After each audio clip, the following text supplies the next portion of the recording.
Hum, ao vivo, a live da hora nona. Ainda estamos na hora nona.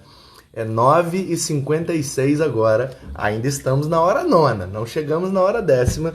Então tá valendo ainda a live da hora nona. Mas eu não ia de maneira nenhuma, né, gente? Vocês que estavam acompanhando aí desde as 9, nós estávamos aguardando a chegada do pastor Adonias Júnior, que é o nosso convidado muito especial dessa noite. Ele foi fazer um sepultamento, estava na estrada, avisou que iria se atrasar um pouco, e nós já estávamos na live desde as 9 horas, estávamos batendo um papo muito gostoso sobre Bíblia e sobre...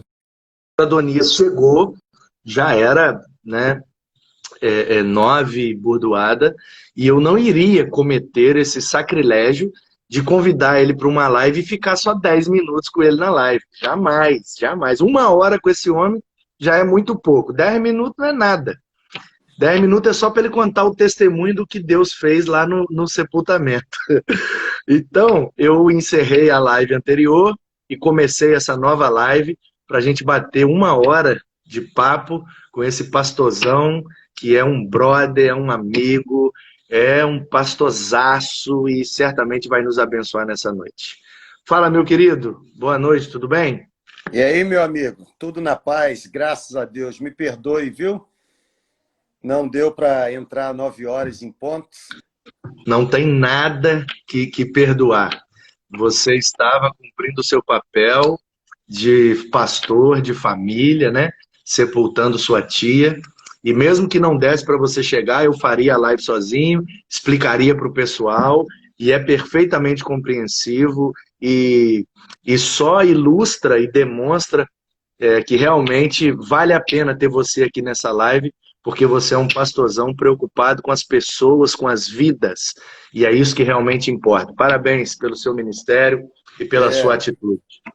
tia Ivone é irmã mais velha da minha mãe e foi casada há muito tempo, né, com o saudoso pastor Elias Teófilo. E essa família pastoral teve, né, uma grande influência na minha formação. Eu fui ordenado, comissionado, né, recomendado para o seminário pelo pastor Elias Teófilo, fui ordenado por ele, fui batizado por ele, fui casado por ele. Em Pai. 2013 ele faleceu e agora a esposa. Mas eu disse lá no É, sepultamento que a gente às vezes tem que mudar até a questão conceitual da morte, né? Porque algumas pessoas querendo demonstrar sensibilidade, óbvio que faziam isso com pureza de alma, e elas diziam, né, olha, meus sentimentos pela partida da Ivone, e eu disse lá para eles, falei assim, irmãos, a tia Ivone não partiu, né? A tia Ivone chegou. A morte para o crente não é partida, a morte para o crente é chegada. A gente aleluia. partiu quando a gente decidiu entregar a vida a Jesus, né? A Bíblia diz que nós somos peregrinos, e ser peregrino é estar a caminho da sua verdadeira cidade. Então, nós não morremos, pelo contrário. Isso me fez lembrar, Manu, um pastor meio bobo como eu, né, como você, e aí vai visitar aquele velhinho que está no leito de dor, quase morrendo, e aí ele vai lá para encorajar o velhinho, e ele começa com aquelas palavras que só pastor tem, né? Olha, o senhor já viveu demais, a sua família é uma bênção, o senhor está deixando um legado, e daqui a pouco o senhor vai deixar o mundo dos vivos e vai para o mundo dos mortos. Aí a história diz que o pastor começou a rir. E aí o pastor perguntou, por que o senhor está rindo? Ele disse, porque o senhor, apesar de 4 anos de seminário, não aprendeu nada. E ele disse, por que eu não aprendi? E aí aquele velhinho disse, o senhor acabou de dizer uma grande besteira. Quando eu morrer, eu não vou deixar o mundo dos vivos e vou para o mundo. Pelo contrário, quando eu morrer, eu vou deixar o mundo dos mortos e vou para o mundo dos vivos, porque a verdadeira vida que eu vou viver não é a que eu estou vivendo agora, porque essa acaba na morte. Mas a verdadeira vida que eu vou viver é aquela que eu viverei após a morte, porque ela nunca mais terá fim. Exato. É simples assim, né, meu querido? É fera. Eu também estava, esse menino que acabou de comentar aí, rapaz, ó, Isaac Kunert, fez ha-ha-ha aí, ó. Esse menino tá dando um ha-ha-ha, mas ele acabou de sepultar o avô, hoje à tarde. Eu estava junto com ele, abraçado o tempo inteiro. O avô dele faleceu ontem à noite, e ontem à noite, assim que ele recebeu a notícia, ele correu para a igreja e eu fui o primeiro a abraçá-lo, a orar com ele e fazer o meu papel de pastor. E tivemos o culto, e depois do culto continuei abraçado com ele. Hoje pela manhã já estava falando com ele, a questão do sepultamento estava adiantando, e eu grudei nele, na família. Só ele, na família dele, só ele é membro da nossa igreja. Eu batizei esse menino. Esse menino, o pastor Adonias, ele foi o diácono batista mais novo. Ele é detentor do recorde, saiu até no Jornal Batista. Ele é o diácono batista mais novo a ser consagrado. Ele foi consagrado à diaconia com 14 anos de idade. Uau! E foi assim uma ousadia da parte da igreja, e claro também de minha parte, mas era nítido. Esse menino chegou na igreja, ele estudava junto com meu filho e foi discipulado, foi batizado, ainda está em processo, mas é um menino diferenciado, um menino inteligente, um menino servo, e ele tem de fato, né, lá em Romanos, diz que tem o dom de servir, o dom do serviço. A diaconia é um dom, cara. E aí é o seguinte, Deus não dá dons só para quem é mais velho, só para quem é experiente, só para quem é casado, só para quem tem filhos. Quando Deus quer abençoar e edificar a igreja, ele concede o dom a quem ele quer, né, cara? E aí esse menino com 14 anos, cara, foi abençoado com o dom da diaconia. O menino é um servo, cara. O menino é um negócio assim absurdo, como ele se dispõe para servir a igreja como diácono de fato. E eu percebi aquilo. Mas, né, eu também, assim, novo no ministério, e meu primeiro ministério, o que que eu faço com isso? Conversei com a liderança da igreja, todo mundo entendia da mesma forma que eu. Um belo dia, num domingo à noite, com a presença da família dele visitando a igreja, eu peguei a igreja toda de surpresa e falei, irmãos, a assembleia é extraordinária e está convocada, e o assunto é o seguinte, consagração de um diácono. E vem cá, Isaac, o menino foi lá em cima, e a igreja já recebeu ele com palmas, e todo mundo já gritando e assoviando, e eu falei, quem é favorável a gente consagrar esse menino como diácono? Porque ele tem dado evidências desse chamado, desse ministério, desse dom. E ele precisa integrar esse ministério porque ele já é diácono, mesmo sem ter o cargo, a consagração, o título. E a igreja unânime ficou em pé e aplaudiu, e nós então impusemos as mãos e oramos e consagramos, e já tem mais de 2 anos isso, e ele continua até hoje como um dos diáconos mais ativos e mais relevantes aqui para a nossa igreja. Sepultou o avô nessa tarde e está aí na live com a gente, podendo rir aí, se alegrar com o seu ensinamento, e essa é a esperança que nós temos, né? De que a morte não é para nos entristecer, mas para nos fazer refletir, né? Que é melhor estar na casa onde há luto do que na casa onde há um banquete. Então é muito, muito, muito preciosa essa sabedoria nossa. Mas, pastorzão, caso tenha alguém aqui de nossa parte, alguns de nossos seguidores que possa, talvez, não te conhecer, queria que o senhor se apresentasse aí rapidinho, tá bom? Eu sei que você é meu brother, meu parceiro, estou te chamando de senhor mais por causa deles do que por causa de você mesmo. Porque nós somos brother, você é de casa, não preciso dessas coisas, mas que você se apresentasse, contasse aí de forma resumida um pouco da sua história, da sua conversão. Você é filho de pastor e tem uma caminhada longa na igreja, seu chamado, a sua preparação, o seu ministério, a sua vinda para São Mateus e agora a sua ida para Campos. Dá uma resumida aí para o pessoal te conhecer melhor. Apenas quando você estava falando sobre o Isaac, você está me ouvindo aí? Uhum. Perfeitamente. Ok. Quando você estava falando sobre o Isaac, me veio à mente sobre essa questão da morte, né? E a gente consegue conviver bem com a realidade da morte quando a gente tem certeza que a morte está morta. E a morte está morta por causa da ressurreição. Na verdade, a ressurreição não foi apenas um ponto na história. A ressurreição foi a morte da morte. Porque antes da ressurreição, a morte estava viva. e ela estava reinando. Mas com a ressurreição, a morte morreu. Não é verdade? Então, assim, Isso aí. conviver com essa realidade é viver debaixo do guarda-chuva de Tessalonicenses, né? A gente não se entristece como se entristecem aqueles que não têm esperança.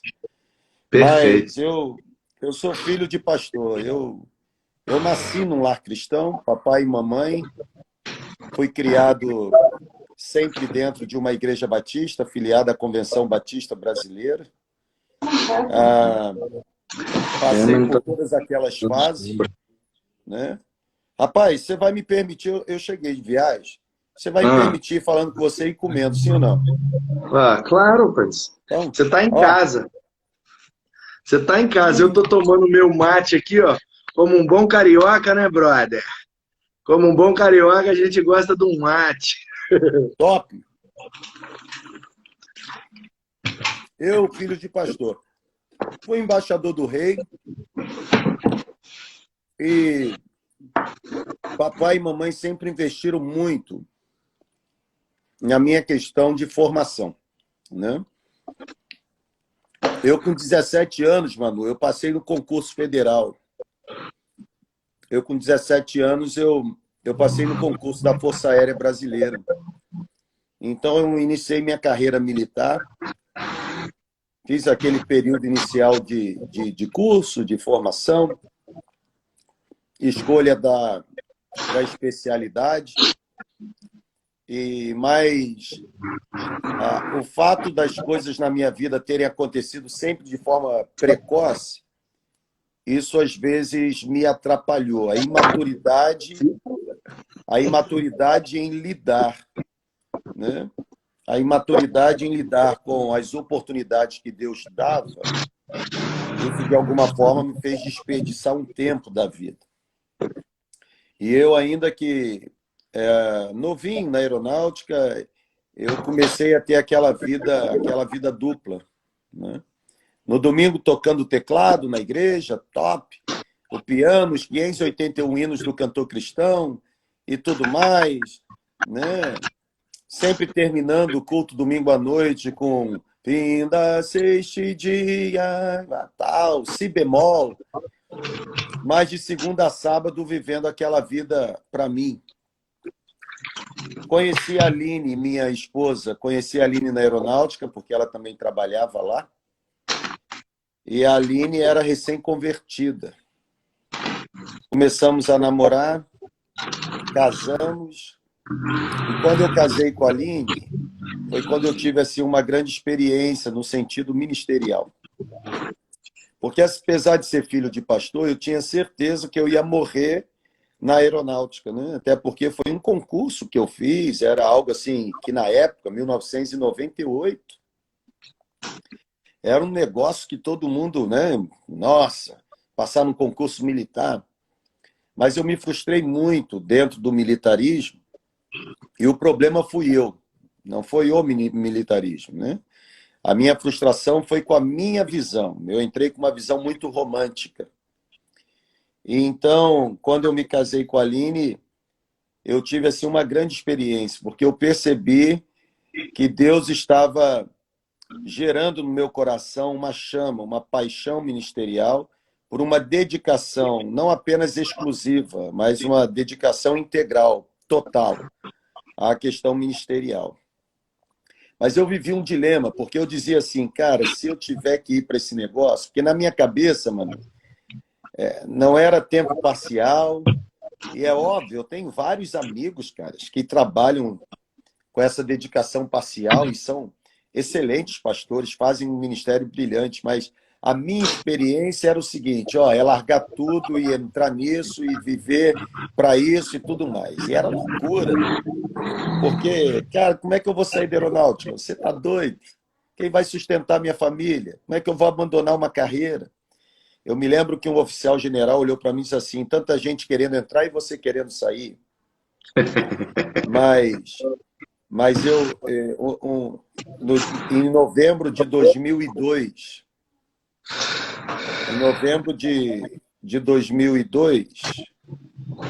eu me lembro que Em novembro de 2002, não, em novembro de 2002, cara, eu me lembro que eu perguntando para Deus como eu vou fazer? Se eu sair da aeronáutica, quem vai sustentar a minha casa? Como é que vai ficar a minha estabilidade financeira? Eu não vi anjo, eu não vi luz, eu não ouvi voz, mas eu senti uma paz de espírito que me dizia assim: vai ler a Bíblia. Sabe aquele impulso que você tem e que não é um impulso seu, mas é o Espírito Santo direcionando você? E aí eu peguei a Bíblia, rapaz, e eu abri Mateus 6, de 25 a 33, porque o meu grande dilema é: se eu sair, quem vai sustentar a minha casa? Como é que fica a minha estabilidade financeira? E eu abri o texto e Jesus dizendo, né, olha, por que você está preocupado com a sua vida, pelo que você vai comer, beber? Por que você se preocupa com o seu corpo, pelo que você vai vestir? Olha para as aves do céu, não semeiam, não cegam, não ajuntam celeiro. Seu pai alimenta todas elas. Quem que poderá acrescentar 1 centímetro à sabedoria? Olha para os lírios do campo, eles não trabalham, não fiam. Salomão, no esplendor da glória, não se vestiu como eles. Se Deus veste a erva do campo, que hoje existe, amanhã cortada, lançada no fogo, não vai vestir muito mais a você, homem de pouca fé. Então não fica preocupado que você vai comer, beber, vestir, porque os gentios se preocupam com isso. Busque em primeiro lugar o reino de Deus, a sua justiça, e todas as demais coisas serão acrescentadas. Quando eu tive essa experiência, eu me lembrei de uma missionária chamada Sophia Miller. Você por certo conhece. E quando alguém perguntou para ela: por que você decidiu ser missionária? Como foi o seu chamado? E ela disse: eu não tive chamado, eu apenas li uma ordem e decidi obedecer. E foi exatamente isso que eu fiz. Né? Então, assim, eu tive uma ordem, eu decidi obedecer. Em 2005 eu abandonei a carreira, né? E comecei essa questão ministerial. E eu me sinto assim um cara muito privilegiado, porque Deus tem me dado privilégio nesses anos, desde 2005. Deus tem me dado o privilégio de pastorear igrejas fantásticas, sabe? Encontrar alegria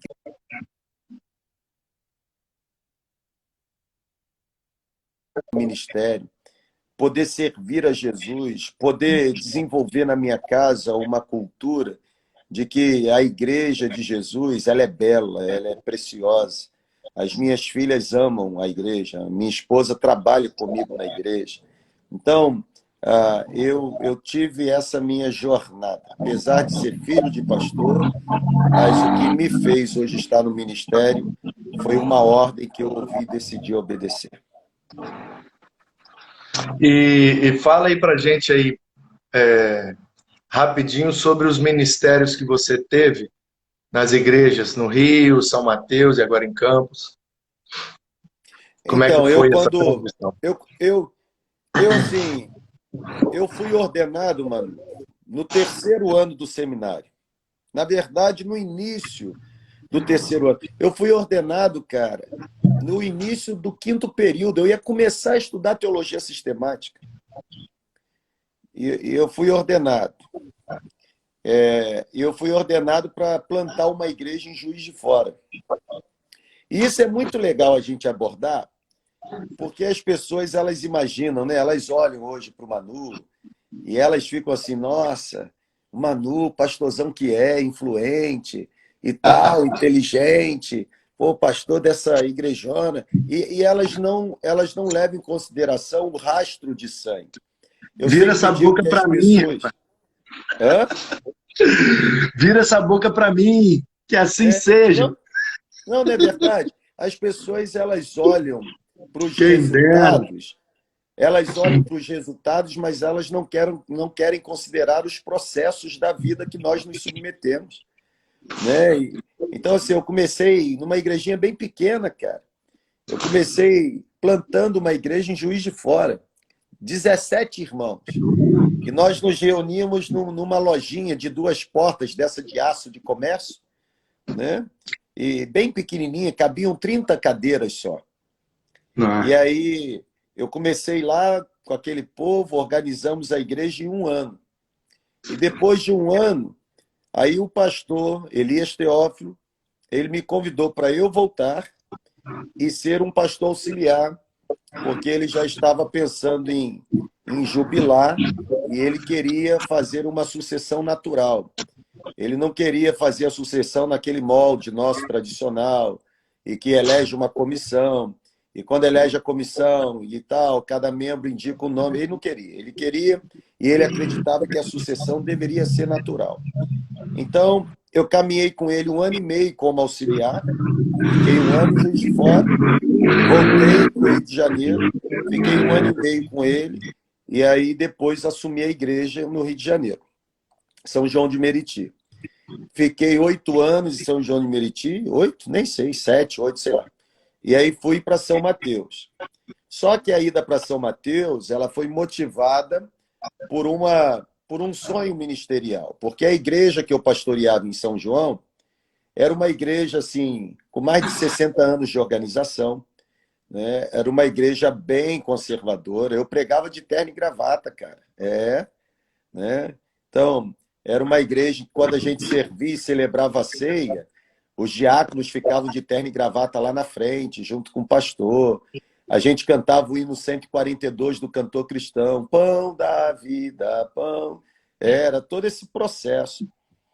E quando comecei o mestrado, eu me apaixonei por essa perspectiva da igreja reunida nas casas, que a gente hoje chama de célula, grupo multiplicador.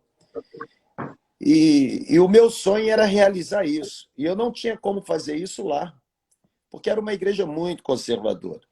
Alguns até falavam, né? Ah, pastor, o senhor tem a maioria, mas assim, nós não fomos chamados para pastorear a maioria, nós fomos chamados para pastorear a igreja, não é verdade? Então, assim, foi quando São Mateus, a terceira de São Mateus, que já estava sem pastor há 2 anos, foi quando ela, em sucessão pastoral e o processo, e me convidou, e eu fui. Então, eu fiquei 1 ano em Juiz de Fora, fiquei 7, 8 anos em São João, e fiquei 8 anos em São Mateus. E em janeiro eu vim para cá, né? Estamos aqui na Segunda de Campos. Desde o dia 2 de janeiro, você esteve aqui no dia da posse, né? Desde o dia 2 de janeiro. Assumi no dia 2 de janeiro. No dia 13 de janeiro, eu saí de férias. Retornei das férias. Teve o processo do carnaval e agora a pandemia. Então, eu ainda... A igreja não é uma igreja assim pequenininha, então eu não tive ainda tempo para poder conhecer, por exemplo, quem são os membros da segunda igreja. Eu não sei, cara. Eu conheço a diretoria, eu conheço... Né, por exemplo, eu fiz uma reunião online com os líderes de célula, mas eu ainda não conheço, né? Eu ainda estou nesse processo pedindo a Deus para arrancar essa pandemia da face da terra, para eu começar a conhecer o terreno onde eu estou pisando.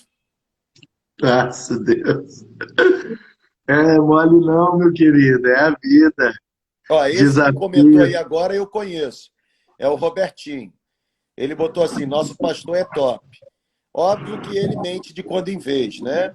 Mas esse eu conheço porque ele canta no louvor, entendeu? Esse aí eu conheço porque ele canta no louvor. Mas ele mente de quando em vez. Isso aí, por exemplo, é uma mentira dele. Um ou outro dá para conhecer, né? Quem comentou aí há um tempo atrás foi o Rafael Vailan, nosso brother lá de Guarapari. Ele E o tá na pastor live? Marcos, ele tá aí, tá comentando aí de vez em quando aí, mandando mãozinha e tal. Ele tá por sua causa, né? Porque se fosse por mim, ele não estaria, não. Porque ele é meu brother muito antes de você, mas eu sei que ele te dá muito mais moral do que pra mim. Mas, enfim, a vida é Rafael, assim, né, meu rapaz. querido? Rafael humilha a gente com a competência dele. Ele é terrível. E esse que comentou aí, o pastor Marcos Fernando, dizendo que se converteu em 95 na PIB de São João de Meriti, pastor José Maria. Ele é pastor aqui em Piúma. Ele é pastor na PIB de Piúma e dizendo que converteu lá em São João de Meriti. Que legal. Então é isso. É bênção. Pastorzão, fala para nós aí por que igreja em células? Agora você vai me deixar até comer o hambúrguer depois, porque esse assunto para mim é apaixonante. É a visão pela qual eu dou a minha vida. Quando eu olho para a Bíblia, eu percebo que a igreja de Jesus é mais do que um local. Quando eu olho para a Bíblia, eu percebo que a igreja de Jesus é mais do que um CEP. Quando eu olho para a Bíblia, eu percebo que a igreja de Jesus, ela ultrapassa os limites do prédio que ela possui. Então, quando eu falo da visão celular, no meu coração, a visão celular ela está assentada em 3 perspectivas. Primeiro, célula para o Adonias Júnior e para a igreja, onde Deus me dá o privilégio de liderar, célula não é modismo. Célula é uma essência bíblica. Célula não tem a ver com me encantar com os resultados. Eu conheci o pastor Manu, da Igreja Batista em Guaranhus, que é uma igreja em célula, bem-sucedida, e porque agora eu vi o resultado e desejo o mesmo resultado, agora vou fazer as mesmas coisas. Não. Célula, para mim, não é modismo. Célula, para mim, é um regresso sincero, genuíno, piedoso às páginas do Novo Testamento. Por que eu digo isso? Você é um dos caras assim mais inteligentes que eu conheço, e você sabe disso, eu já falei isso para você.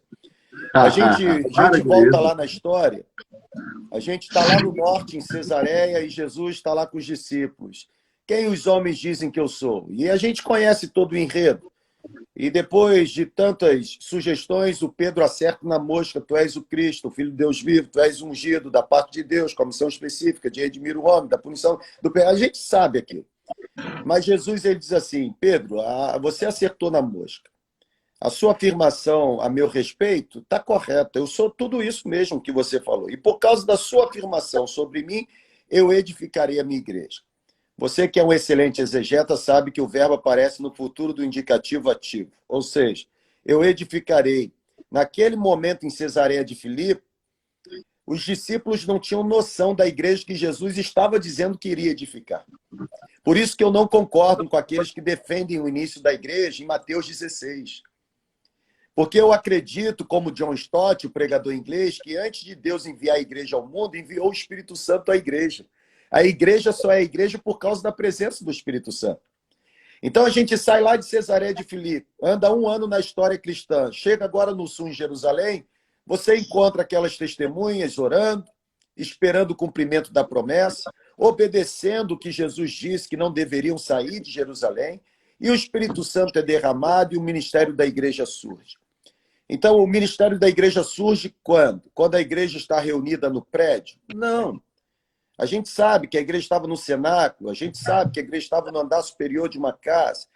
Uma vez eu estava falando sobre isso, alguém me perguntou assim: mas por que então o Espírito Santo foi derramado quando a igreja estava no andar superior de uma casa e não dentro do templo? Eu disse para a pessoa: não sei, irmão, a Bíblia não diz. Mas talvez isso tenha acontecido para mostrar para mim e para você que a igreja é muito mais do que o prédio que ela possui.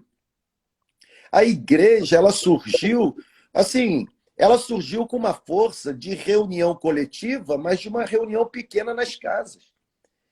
E a gente sabe que, por conta da conversão do imperador, uma dessas asas se perdeu.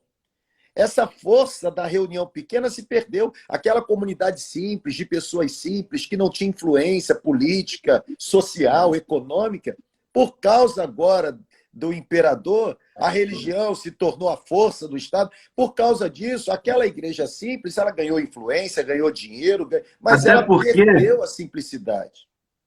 me permite aí só uma partezinha, um parênteses. Até porque, Dodô, a conversão, até vou te dar uma pausa aí para você comer também. A conversão do imperador, a conversão de Domiciano é entre aspas. É uma conversão de conveniência. E é lógico que o objetivo desse cara era tirar a igreja das casas. Por quê? Porque como líder da nação, como líder do império, ele se tornou automaticamente líder da igreja, porque a igreja virou do Estado. Então, meu querido, ele precisaria, como líder da igreja, trazer a igreja para dentro de sua casa. E essa é a questão das pessoas preferirem a igreja no templo. Porque eu botar minha melhor roupa e ir para o templo, fingir que sou um adorador, é muito fácil. O negócio é eu trazer a igreja para dentro da minha casa para que o meu estilo de vida seja de fato de adoração. Dentro da minha casa com minha mulher, com meu filho, com meus vizinhos, com os membros da igreja ali, toda semana, com chuva e com sol, com muita gente, com pouca gente, com dificuldade e tal, e com estresse, com rotina, e a gente perseverando em ser igreja. Essa é a grande dificuldade. Por isso que durante milhares de anos, e principalmente na Idade Média, por 1000 anos, a igreja ficou fechada no templo, porque era uma igreja de fachada, era um lugar de frequentar, porque é muito mais fácil eu botar a minha melhor roupa e frequentar um lugar bonito do que eu trazer a beleza da presença de Deus para dentro da minha vida e para dentro da minha casa. Aí é um compromisso, aí é uma conversão de fato, porque quando os seus vizinhos sabem que você é crente, quando a sua família sabe que você decidiu ser crente, quando você começa a pregar o evangelho no sofá da sua casa, para aqueles que convivem com você, você se torna obrigado a viver aquilo, senão você será desmascarado como um hipócrita todos os dias da sua vida. E é contra essa hipocrisia que Jesus lutou o tempo inteiro e que o imperador Domiciano e todos os outros líderes da igreja medieval mantiveram uma tremenda hipocrisia. Bota-se uma roupa bonita, canta-se uma música bonita e vai para casa com o ego massageado, com a sensação de que está servindo a Deus. Mas, de fato, não está fazendo absolutamente nada do que Jesus mandou. E é por isso que eu falo que a visão celular, na minha opinião, é um retorno às páginas do Novo Testamento. Porque, infelizmente, nós somos obrigados a conviver com centenas de milhares de igrejas que carregam essa herança de mais de 1.700 anos, né? E não conseguem ser em público o que são no privado. Eu sempre digo que a maior igreja que o Adonias Júnior vai pastorear não é a terceira de São Mateus, não é a segunda de Campos. A maior igreja que o Adonias Júnior vai pastorear tem 3 membros, a Aline, Eduardo e Mariana. O dia que eu fracassar neste ministério, mano, eu não tenho mais know-how, porque a Bíblia diz assim. Você consegue compreender? Então, é como os puritanos diziam, né? O que você é fala tão alto que eu não preciso mais ouvir o que você está dizendo. Né? Então, a visão celular, para mim, é esse retorno. É você potencializar a igreja nessas 2 avenidas. A grande reunião no prédio não substitui a pequena reunião na casa. Mas a pequena reunião na casa não substitui a grande reunião no prédio. Uma fortalece a outra. E eu digo mais, essa pandemia está inaugurando um tempo novo, porque agora é a reunião na casa, é a reunião no prédio e é a presença virtual da igreja. Porque eu fico imaginando, né, como os pastores patrimonialistas, vamos bater na gente mesmo, né?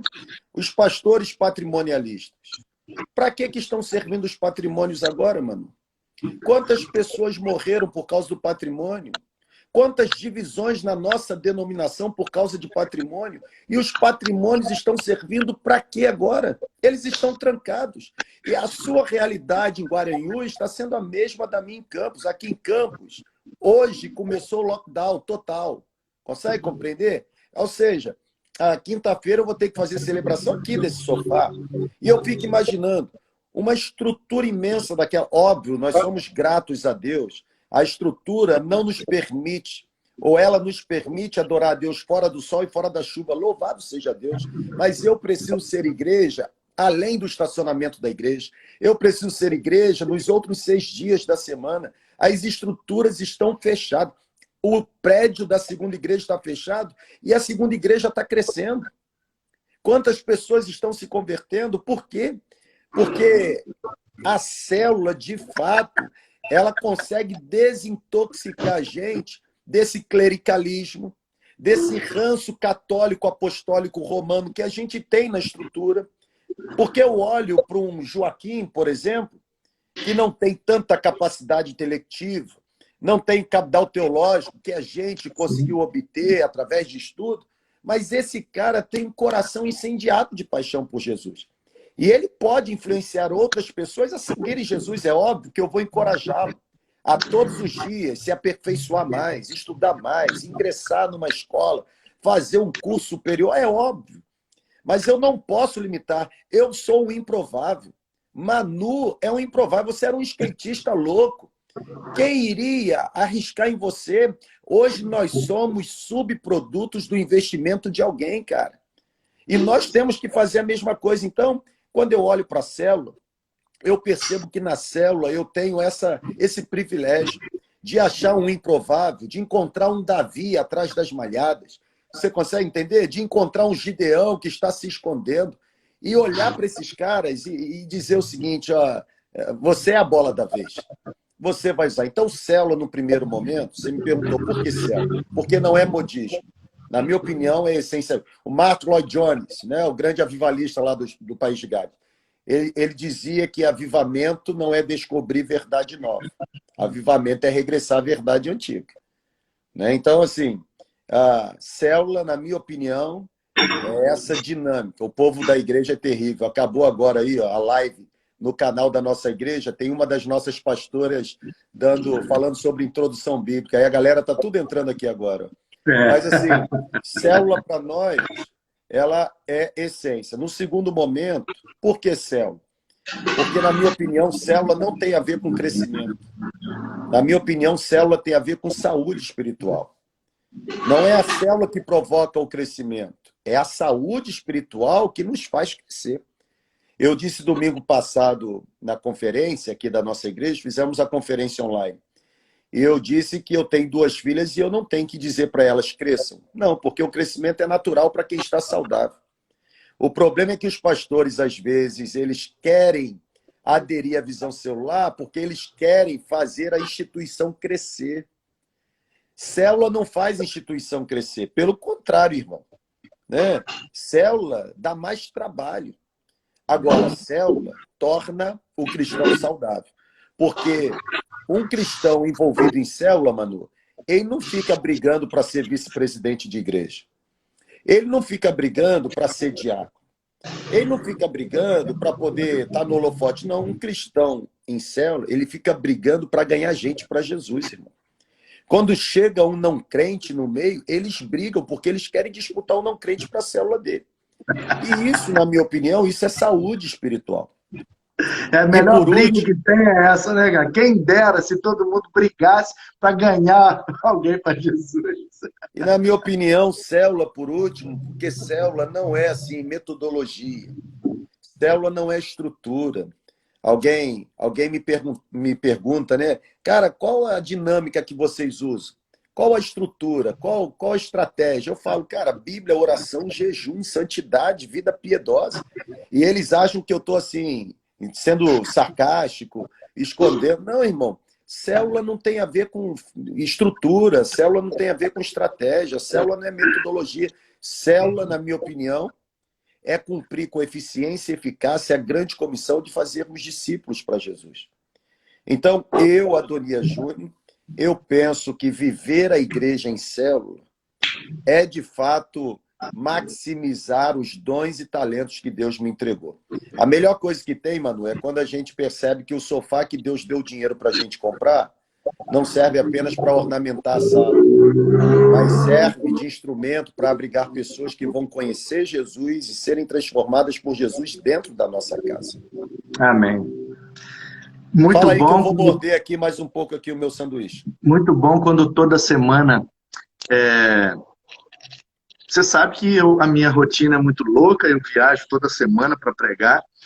E agora, cara, não tem assim momento que eu me sinto com maior responsabilidade, sabe? Eu já preguei igrejas grandes, auditórios enormes, mas nada me dá mais senso de responsabilidade cristã do que estar sentado aqui, cara, na terça-feira à noite, sabe, ministrando no pequeno grupo aqui de casa.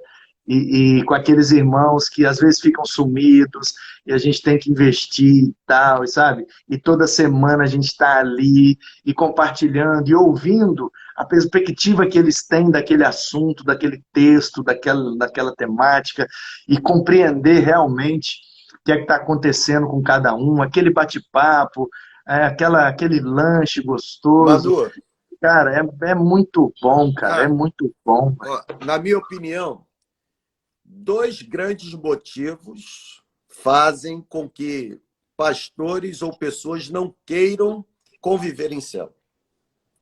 Nesse tempo todo que eu vivo a vida em célula, eu cheguei à conclusão que são dois motivos. Pastores não querem, às vezes, viver a visão celular porque eles, segundo eles, se eles fizerem isso, eles vão perder o controle. Eles têm medo de perder o controle. O que eles ainda não aprenderam é que eles nunca tiveram o controle. Cara, nós não temos o controle. Na verdade, na minha opinião, Adonias Júnior e Manu serão pastores bem-sucedidos quando eles se tornarem insignificantes na igreja em que eles lideram. Quanto menos necessário eu for para a igreja, mais saudável ela estará. É o que o Eugene Peterson que falou isso. O melhor pastor é o pastor que se torna desnecessário. Isso, e é um livro dele, né? O Pastor Desnecessário. O pastor desnecessário, o pastor contemplativo, o pastor que Deus usa, a vocação espiritual do pastor, são livros fantásticos dele. Então, assim, e outra, pessoas não querem conviver em célula, porque célula, Manu, célula revela quem a gente é. Eu estou aqui com você nessa live, eu estou revelando a parte do Adonias que eu acho que eu posso revelar, cara. Você não está vendo aqui que eu estou de short, sabe? Você não está vendo aqui que eu estou descalço. Você não está vendo que eu estou com um travesseiro em cima aqui da minha perna. Eu estou mostrando só a parte que eu acho que eu devo mostrar. E tem gente que acha que pode viver a vida toda assim. E célula não adianta. A célula remove o verniz espiritual. Expõe as entranhas, ela retira né? as máscaras. Expõe as entranhas, que é dentro da sua casa, cara. Não tem vida como na esconder. vida. É vida na vida. É impacto, é cuidado, é pastoreio. E eu sempre digo que a gente impressiona as pessoas que estão a certa distância, mas a gente só influencia as pessoas que estão perto. E quem está perto consegue enxergar as rugas, sabe? Quem está perto consegue enxergar... Olha o Leandro aí te zoando. Quem está perto consegue enxergar as rugas, entendeu? Então, assim, cara, viver a visão celular, para mim, é uma questão de sobrevivência. Eu não me vejo numa igreja que não seja uma igreja de visão celular. Eu não me vejo. A vivência, cara, discipular e a compreensão de que a vida cristã precisa ser a nossa única vida. Não existe essa dicotomia, o que eu faço para Deus, o que eu faço para mim, a minha vida na igreja, a minha vida espiritual, a minha vida secular. Não há espaço para essa compreensão no Evangelho de Jesus Cristo, de que a gente pode ter duas vidas. Uma coisa é o que a gente faz na igreja, outra coisa é o que a gente faz, sabe? Uma vez um rapaz na empresa que eu trabalhava, ele virou para mim e falou assim, eu era gerente na empresa, ele era um funcionário, estava fazendo algumas coisas lá que estavam prejudicando, e eu precisei exortá-lo. E ele era crente, Dodô. E eu, inclusive, um dos fatores que me fez contratá-lo é porque o cara era crente, então eu ficaria mais tranquilo de dialogar com um cara que é crente. Quando eu chamei ele, cara, eu li o texto da Bíblia, que ele deveria trabalhar não para os senhores, não para o patrão, mas como se fosse para Jesus, sabe? Fazer tudo com excelência, porque nós somos crentes, temos que dar o testemunho de que fazemos tudo para a glória de Deus. Aí ele virou e falou assim, por isso que eu não gosto de você, cara. Para você tudo é Bíblia, tudo é Bíblia. Rapaz, deixa a Bíblia para a igreja, aqui é trabalho, aqui é outra história. Aí eu falei, ô misericórdia, ele não entendeu nada, tadinho. Mas enfim. Mas deixa eu te contar uma história sobre essa questão, até para dar tempo de você acabar de comer seu lanche aí. Já acabei, estou quase pedindo outro.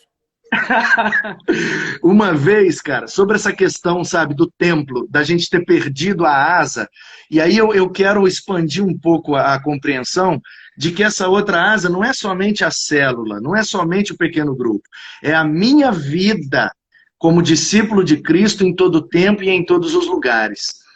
Eu preciso ser a igreja de Jesus em todo tempo e em todo lugar, porque o templo, ele é uma partícula muito pequena do meu tempo, Adonis. E aí eu vou te contar uma história rápida e que foi, assim, extremamente didática para a pessoa, para mim, e toda vez que eu conto essa história, eu uso de ilustração, tem sido impactante, abençoado muita gente, e foi um negócio que Deus me deu, assim, no lampejo. Uma vez uma menina entrou no gabinete, e num período que nós vivemos aqui na igreja, você sabe que eu cheguei aqui, a igreja vivia uma série de dificuldades, então foi um processo de revitalização no início, e eu tive que trabalhar muito, fazer muita coisa ao mesmo tempo para a coisa acontecer e pegar. E aí a gente realmente entrou num ativismo, porque aí o pessoal empolgou, aí todo mundo queria fazer, e eu, para não desanimar o pessoal, fui jogando lenha na fogueira, e a coisa, bum, explodiu mesmo. Graças a Deus, foi bênção. Mas um dia uma menina extremamente, assim, né, segundo ela, muito cansada, entrou no gabinete e falou: pastor, eu vim aqui para entregar meu ministério. Não dá mais, eu não aguento mais. Minha vida agora é só igreja. Eu estou virando uma beata. Eu só vivo dentro de igreja porque é muita coisa, e você faz muita coisa e eu não estou conseguindo acompanhar. Eu não tenho tempo mais para minha família. Eu não tenho tempo mais para nada. É só igreja, igreja, igreja. Eu quero entregar. Aí eu falei: beleza, já entregou, tá entregue. E ela falou de um jeito assim, sabe? Eu quero entregar meu cargo. Ela falou cargo, como se fosse realmente uma carga. Eu falei: misericórdia, cara, se é um cargo, então tem que entregar mesmo, porque o fardo de Jesus é leve, não é para ser um cargo pesado. Então me entrega, beleza. Mas senta aqui e vamos bater um papo. Aí comecei a conversar com ela, papo vai, papo vem. Aí eu falei: vamos fazer uma conta aqui, porque você falou que a sua vida agora é só igreja. Então deixa eu fazer uma conta aqui, porque eu sou muito visual. Se eu não ver o negócio, eu não consigo entender. Só para eu entender direito, fala para mim. Você falou que só vive na igreja, agora que sua vida é só igreja. Quantas vezes você vem na igreja por semana? Quais são os dias que você vem? Como é que é? Aí ela falou: não, na terça-feira, né, tem o estudo bíblico. Era um estudo bíblico que eu comecei já para engatinhar um treinamento para depois virar os pequenos grupos, que é a realidade que a gente vive hoje. E aí ela falou: terça-feira tem o estudo bíblico. Eu falei: ok, de 7h30 até as 9. Então, terça-feira, 1h30. Mais o quê? Aí ela falou: e quinta, né, porque eu sou líder, aí eu tenho que vir no culto quinta-feira. Falei: ok, mais 1h30. São 3 horas. Mais o quê? Ela falou: tem a EBD, né, pastor? Aí, EBD, tem o culto, ok. De 9 às 11 da manhã, mais 2 horas. São 5 horas. E mais o culto da noite, né? Como eu sou muito empolgado, falei demais, vamos botar que o culto durou 2 horas, são 7 horas, né? 7 horas por semana é muita igreja, né? É muita coisa, você não está tendo condição de fazer outra coisa da vida. Ela é lógico, é claro, tá vendo aí, ó? Todo dia, toda hora. Eu falei: beleza. Quantas horas tem seu dia? Aí ela falou: por quê? Eu falei: não, quantas horas? Vamos fazer uma conta. 24. Quantos dias tem sua semana? Então, quantas horas tem a sua semana? E aí 24 vezes 7, né? 20 vezes 7, 140, e 4 vezes 7, 28, 168 horas. 168 horas tem a sua semana, minha filha. Então, a Bíblia diz que de tudo que Deus nos concede, 10% tem que devolver para Ele, porque pertence a Ele. O dízimo é santo ao Senhor. Então, o dízimo do seu tempo semanal, ou seja, é um tempo que nem pertence a você, pertence a Deus, você tem que devolver para Ele. Então, 10% de 168 horas, vou arredondar para baixo, vou te ajudar, vamos botar que seja 15 horas. 15 horas é o dízimo do seu tempo semanal, ou seja, é o tempo que nem pertence a você, pertence ao Senhor. Quantas horas mesmo você falou que está na igreja toda semana? 7. Você percebeu que não chegou nem na metade do dízimo? E E aí ela regalou o olho. Aí eu falei, minha filha, você está achando muito, mas na verdade o que você está dando para Deus é 5%, menos de 5% do seu tempo. Agora você imagina, Dodô, um cara que só vai na igreja domingo à noite. O cara está dando 0,8% do tempo dele para Deus. E o cara acha que está tranquilo, que está de boa, que é isso que Jesus chamou ele para fazer, para entregar 0,8% da vida dele para Jesus. Cara, Jesus chamou a gente para entregar a vida. Quando a gente compreende isso, por isso que o dízimo ele é muito ilustrativo, porque o dízimo manda fazer a conta, é 10%. E aí o pessoal me pergunta, tem que dar o dízimo é da lei, é da graça, é do Antigo, é do Novo Testamento. Meu querido, se você faz esse tipo de pergunta, você não entendeu a essência do Evangelho. Você lembra o que é que Jesus pediu para o jovem rico? Para o cara dar tudo e vir com ele. Jesus não quer meu dinheiro, Jesus não quer minha casa, Jesus quer eu. Só que quando eu vou para Jesus, eu vou com tudo que eu tenho e com tudo que eu sou. E ele não aceita menos do que 100%. A lei pediu 10%. Jesus pediu 100%. Aí você escolhe o que você prefere. Você quer ficar com a lei ou você quer ficar com a graça? A graça é 100%, meu querido. Nada menos do que tudo, porque quando ele foi na cruz por mim, não foi só o braço, não foi só a perna. Ele foi por inteiro. Ele entregou-se por inteiro. Eu não posso, Dodô, servir a um Deus que se entregou por inteiro de maneira parcializada, cara. Eu não posso dar X%, eu tenho que me entregar por inteiro. Quando essa compreensão invade a nossa alma, aí a gente percebe que todo o tempo, todos os lugares, em todas as situações, nós somos de Cristo e precisamos viver para a glória dele. É isso que abre, sabe, uma compreensão, é uma chave que vira dentro da gente, que faz com que a gente tenha essa dinâmica de vida, e aí colocar uma célula, colocar uma reunião na minha casa, colocar um compromisso, Isso aí é o de menos, cara. Porque eu acordo e durmo pensando no que é que eu vou fazer para expandir o reino de Deus, sabe? A pergunta não é o que é que Deus pode fazer por mim hoje. E eu vejo um monte de gente orando e dando uma OS para Deus, uma ordem de serviço. Ó Deus, que o Senhor me leve em paz, que o Senhor leve meu filho, que o Senhor traga meu esposo, que o Senhor faça isso, faça aquilo, faça aquilo, faça aquilo, faça aquilo, em nome de Jesus, amém. O cara não está orando, ele está dando uma ordem de serviço para Deus. Isso aqui é tudo que eu quero que o Senhor faça para mim no dia de hoje. Quando, na verdade, a nossa oração deveria ser, Senhor, o que eu preciso fazer para o Senhor hoje? O que o Senhor quer fazer hoje através de mim? Porque eu não posso ficar de fora do que o Senhor quer fazer. Então, me inclui nesse negócio aí. Onde é que eu preciso estar? O que é que eu preciso fazer? O que é que eu preciso deixar de fazer para que o Senhor me inclua no propósito que o Senhor tem para realizar nesse lugar onde eu me incluo? E aí, isso abre, cara, e sabe? E aí, conversar sobre célula, sobre pequeno grupo, sobre liderança, sobre atividade na igreja, compromisso. Aí fica tudo muito leve, muito pequeno. Aí fica fácil servir a Deus, porque a coisa passa a ser, de fato, integral, sabe? E aí, cara, eu acho que transcende, sabe? Transcende a ideia da célula, é a vida, cara, é a vida. Se é a minha vida, precisa estar dentro da minha casa, precisa estar na casa do outro, precisa estar na rua, na chuva, na fazenda, na casinha de sapê, onde for, estamos aí, e é isso mesmo. Eu penso que o nosso grande problema é conceitual. Por exemplo, o caso que você abordou. Né? Primeiro, a tragédia dela é considerar a igreja o local onde ela vai, né? E a gente precisa corrigir isso. Igreja não tem CEP, irmão. O que tem CEP é o prédio. Igreja não é algo estático, igreja é dinâmico, igreja anda, igreja fala, igreja se movimenta.